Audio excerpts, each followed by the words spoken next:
After testing individual circuit building blocks and verified their functionality, we put on the electrodes and tested the integration circuit. As shown in the left figure, the two sensing electrodes are connected to the bicep of right arm, and driven right leg electrode is connected to forearm.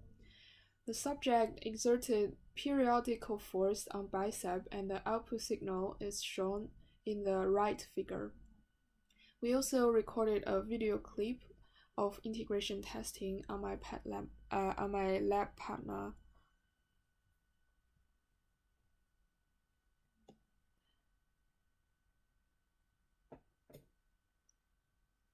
He first shows how the force is exerted periodically.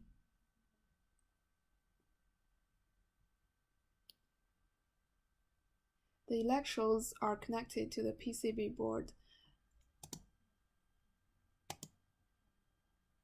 and the output is monitored by oscilloscope.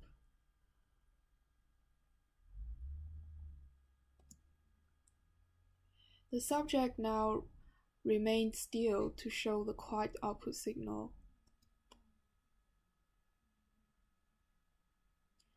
And then he starts to exert periodical force. The periodical EMG signal is clearly distinguishable from noise. The signal-to-noise ratio is quite high. We can also see the clipping on the bottom and top of the signal.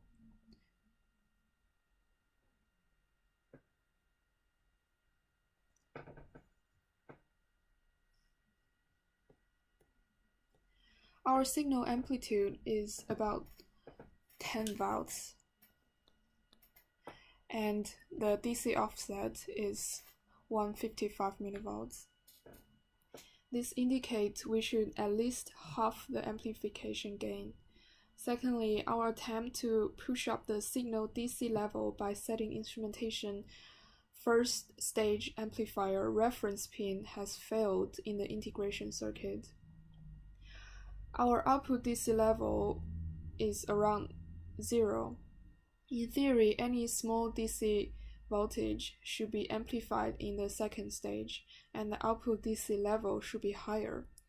In our system design, we forget to consider the integrated high-pass filter in the second stage amplifier, which will filter out the 0 Hz DC component we added in the first stage amplification. Unlike when we designed the circuit, we admit setting reference pin is a dodgy method to lift DC level up. Adding a DC level shifter after a high-pass filter is necessary to meet the ADC requirements. This also reflects the failure of testing the prototyping circuit on breadboard and recognizing the bugs before the PCBs are manufactured. However, our output signal to noise ratio is exceptional. We can easily distinguish the periodical EMG signal, and the overall system is functional.